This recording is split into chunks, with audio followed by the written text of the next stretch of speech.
પરોપકારી ભક્તો મને પ્રિય છે. સ્વામીજી કહેતા કે ગરીબોની સેવા કરો તેમાં જ નારાયણનો વાસ છે. તો ગીતામાં ભગવાન શ્રી કૃષ્ણ પણ કહે છે કે તેષામહં સમુદ્ધર્તા મૃત્યુ સંસાર સાગરાત ભવામિ ન ચિરાત પાર્થ મય્યાવેશિત ચેતસામ મય્યેવ મનાધસ્ત્વ મયિ બુદ્ધિમ નિવેશય નિવસિષ્યસि મય્યેવ અત ઊર્ધ્વં ન સંશયઃ. જે દરિદ્રને નારાયણ માનીને તેની સેવા કરે છે તે તેમાં સમગ્ર ચિત્ત પરોવી દે છે અને તેવા ભક્તોને હું મૃત્યુરૂપી સંસાર સાગરમાંથી ઉદ્ધાર કરી દઉં છું. માટે પરોપકારી બનો.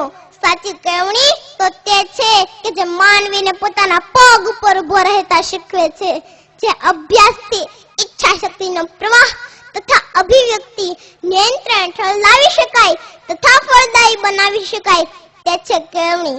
સાચું શિક્ષણ એટલે માત્ર શબ્દોનું ભંડોળ ભેગું કરવું તે જ નહીં, પરંતુ બુદ્ધિ શક્તિનો વિકાસ અથવા વધારે સાચા અર્થમાં વ્યક્તિની કુશળતાપૂર્વક ઈચ્છા શક્તિનો ઉપયોગ કરવાની તાલીમ. મને ભાસ થાય છે કે સ્વામી વિવેકાનંદ બાળકો અને વિદ્યાર્થીઓને જાણે કહેતા હોય કે બાળપણથી જ તેમના મસ્તકમાં નિશ્ચિત, દ્રઢ અને સહાયક વિચારોનો પ્રવેશ થવા દો. આવા વિચારો પ્રત્યે તમારી જાતને અભિમુખ કરો. જીવનને કમજોર અને નિષ્ક્રિય બનાવી દેવા પ્રત્યે નહીં. કાર્ય કરવું એ ઘણું સારું છે, પરંતુ તે વિચારમાંથી મળે છે.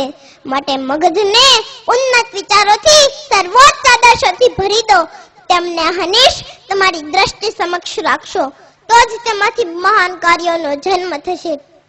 જો તમારે સફળતા પ્રાપ્ત કરવી હોય તો તમારી પાસે પ્રચંડ ખંત અને દ્રઢ ઈચ્છા શક્તિ હોવા જોઈએ.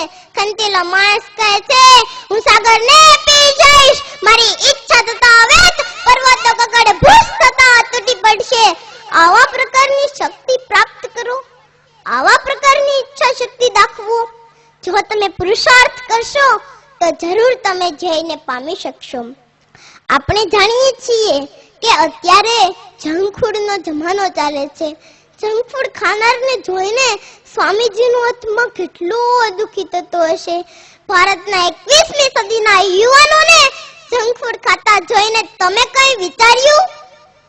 જો ન વિચાર્યું હોય તો આ બાબતે જરૂરથી વિચારજો. અને તેઓને સ્વામીજી આટલું જ કહેશે કે પ્રથમ તો તમારે સારા પૌષ્ટિક ખોરાક વડે શરીરને સુદૃઢ બનાવવું જોઈએ. ત્યાર પછી જ મન મજબૂત થશે. મન તો કેવળ શરીરનો સૂક્ષ્મ ભાગ જ છે. મોટા ભાગના જે દુઃખો આપણે અનુભવીએ છીએ તે માટે આપણો ખોરાક જવાબદાર છે. આપણે જાણીએ છીએ કે ભારે પચાવવો મુશ્કેલ પડે તેવો ખોરાક ખાધા પછી મનને કાબૂમાં રાખવું મુશ્કેલ છે, અને છતાંય આપણે તેવો ખોરાક ખાઈએ છીએ. ખોરાક તે કહેવાય કે જે ખાધા પછી શરીરમાં એક રૂપ થઈ જાય. ગમે તે ખાઈને પેટની કોથળી ભરવા કરતા તો ખાધા વિના રહેવું વધુ સારું. કંદોઈની દુકાનની મીઠાઈઓ અને ફાસ્ટ ફૂડમાં પોષણ આપે એવું કંઈ જ નથી હોતું. ઉલટું એમાં વિષ હોય છે. આપણા દેશમાં જે માણસ સ્થિતિ સંપન્ન હોય છે તે પોતાના બાળકોને જાત જાતની મીઠાઈઓ અને ઘીમાં તળેલી ચીજો ખવડાવે છે, કારણ કે બાળકોને સાદા દાળ ભાત શાક રોટલી ખવડાવવા એ કદાચ નાનક જેવું લાગતું હોય. અને વળી લોકો શું કહેશે? આવું પણ હોય. આવી રીતે મોટા કરેલા બાળકો પ્રમાણ વગરના શરીરવાળા, આળસુ, નિર્માલ્ય, પોતાના મેરુદંડ વિનાના અને બુદ્ધિહીન નીવડે. એમાં શી નવાય? સ્વાદેન્દ્રિયને છૂટી મૂકો એટલે બીજી ઇન્દ્રિયો નિરંકુશપણે દોડશે. માટે સ્વાદેન્દ્રિયો ઉપર અંકુશ રાખો. હું પણ આજથી સ્વાદેન્દ્રિયો ઉપર અંકુશ રાખીશ.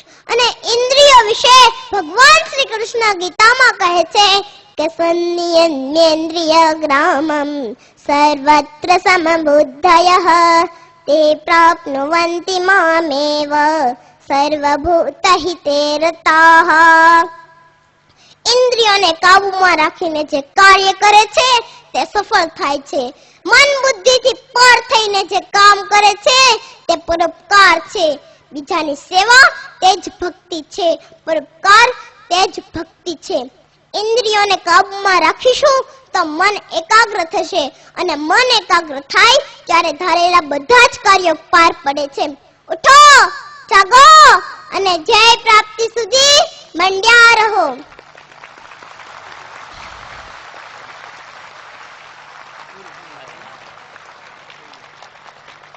મારે તમને એક સંદેશ આપવો છે કે વ્યસન કરો તો વાંચનનું કરજો, વાંચન કરો તો ભગવદ ગીતાનું કરજો, સેવા કરો તો દરિદ્ર નારાયણની કરજો, જતન કરો તો ભારતીય સંસ્કૃતિનું કરજો અને અવતરણ કરો તો દીકરીનું કરજો. ને એ દીકરી જીવનના વક્ર મોડ પર તમારા આંસુ તો જરૂરથી લૂછશે જ. બોલો, તમે આનું પાલન કરશો ને? આવી કેળવણી અમારી સંસ્થામાં અપાય છે, તો આખા સમાજે આવી સંસ્થાઓને મદદ કરીને પરોપકારી બનવાની જરૂર છે. આ બાબતે તમે શું કરશો? બોલો બોલો, શું કરશો? નમસ્કાર.